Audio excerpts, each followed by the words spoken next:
დღევანდელი შეკრება ნამდვილად დროული იყო.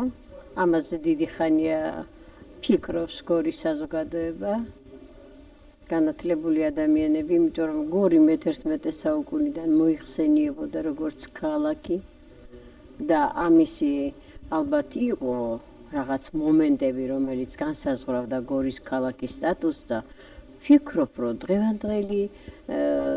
დღევანდელი შეკრებაც უნდა იყოს საფუძველი იმისა, რომ ეს საქმე დაიწყოს დროულად, სანამ ჯერ კიდევ არსებობს კონსტიტუციის ზოგიერთი საკითხების შეცვლასთან დაკავშირებით საკითხები და გორის საკითხიც დროულად დადგეს როგორც ქალაქი აღდგეს.